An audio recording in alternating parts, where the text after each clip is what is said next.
Hello, lovelies. So here we are, our new moon in Cancer. I believe this is the last new moon before eclipse season. And so on this Tuesday morning, let's see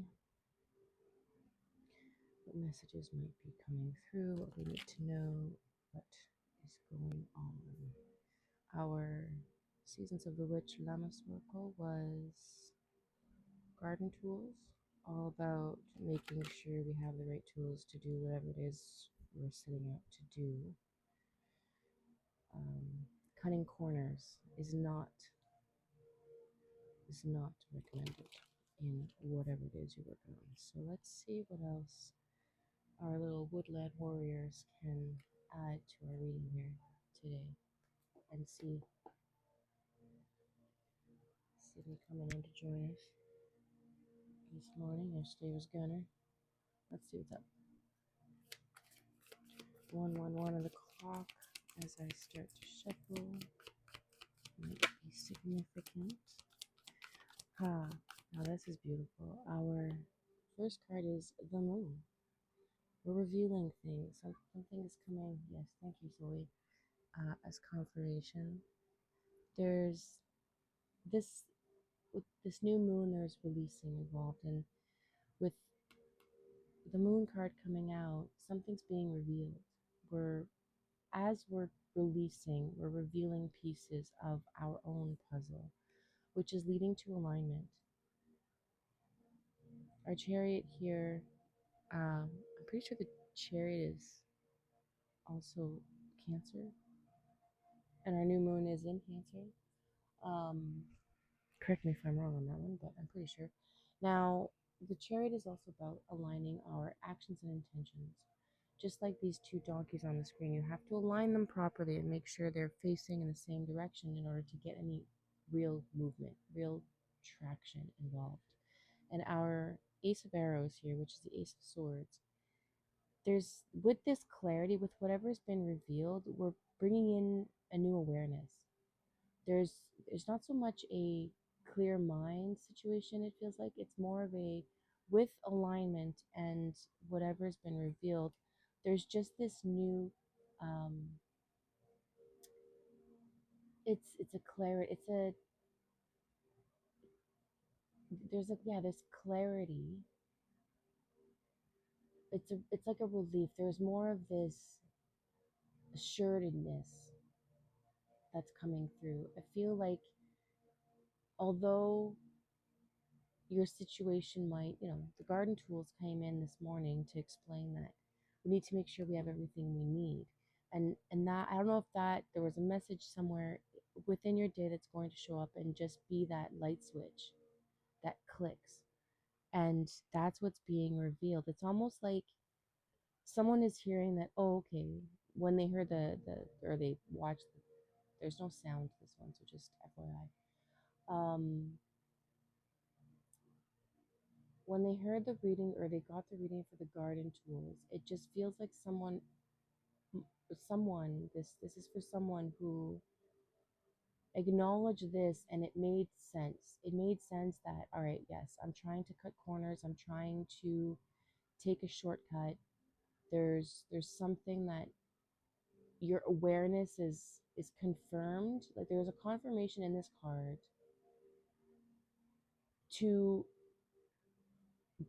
out bring the awareness and reveal the fact that there was a lot of cutting corners happening, which was causing these two to go in different directions. There's no consistency. There's something that was missing to align things, and that's what's being provided. There's that it's not so much a decision, but a new clarity has come through. It feels lightweight between even just the ivy and everything else, despite it looking potentially like it's caught. It's not about being caught. At 444 on the clock, when I say this, it's about being supported. There's a support that's being provided to you in the knowledge that when you align things, everything will come through and the Knight of Wands at the bottom, providing you with that inspiration, that passion. It's allowing you to lead with your inspiration, allowing you to follow your inspiration.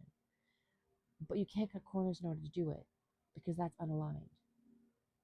And so as we're revealing this truth, there's that lightness, right? That support. You're being lifted into an awareness, a clarity that you may not have had before or were avoiding. In this Garden Tools card, it was all about allowing yourself to come to terms with the fact that, yeah, you may need extra pieces, extra help, support, whatever it is, training the right, calling the right contractors, whatever the case. But there is, and whatever, this could also be like your personal, if you have a goal in mind, whether it's employment, romantic, or financial, it's mind, body, soul. You have to be prepared and have all the tools in order to be able to be successful in that endeavor. And there's alignment that needs to occur. Alignment that needs to occur. There's a self-love in this card, and the Lover's card, there's also choice. So there is, I always see this card when I see lovers and I see it as a choice. It's that last little minute, even at the altar, are you sure this is what you want? And you're being asked now with whatever endeavor it is you're facing, it whatever your project is, right? Whether it's finding a better employment, moving, whether it's friendships or your own personal experience and your spiritual journey. This is alignment and realization that you have a choice. You have a choice to do it half-ass or do it properly. And it's like this card in this last new moon before eclipse season is asking you to become more aligned. Allow yourself to release whatever it is that's stopping you from being able to tap into the alignment, right? Revealing whatever it is that you've been stuck on, whatever tools you've been missing. It's time to buck up and actually, do the work. And it's not the work of the inspiration, whatever else. No, it's in the physical, in your physical realm right now. There's something that needs alignment. If you're, trying to be on a better health journey, but you keep choosing the wrong thing or not hydrating enough or whatever the case, um, there's a call here to try and navigate your world in a way that aligns with your end result. And I mean, if it's for me personally, flat water, I can't do it. I have to have a sparkling water of some kind. So I make sure that I have sparkling water on hand available. So there's no excuse in not drinking. There's no passing it up because I don't really enjoy it. No, it's there. I have and then for me personally, I need to have different flavors. So there it is. There's different flavors available. It's coming to allowing yourself to see what tools do I need in order to accomplish whatever it is that I'm aiming for, and making sure that those choices are aligned not only emotionally, right, on your feminine, your divine feminine has to be okay with it, and so does your divine masculine, which is also significant when it comes to Chariot. There has to be alignment. And the bottom of the deck, the High Priestess. Yes, follow your intuition. Allow your intuition to be your guide. There are those two pillars, right? The dark and the light. So we have the divine feminine, the divine masculine. Now, dark doesn't mean bad. Don't fall down that rabbit hole. Dark just means it's like your eyes closed. You're taking some private solo time, if you will, and reflecting on your feelings. Your subconscious is hidden within that space. And then bringing it to the light and forefront, allowing it to be released and actioning it in the right way. All right, let's see if we got one more card quick. What else is going on? All right, Five of Wands. This is standing up for yourself, making sure you're defending what it is that matters to you. So as we move forward in this day after this new moon, as we end that energy, follow your what lights you up. Make sure you have everything you need. Defend whatever needs defending. If you need more details on your personal experience, please let me know. Otherwise, have a beautiful, beautiful day, and we'll see you in the next one.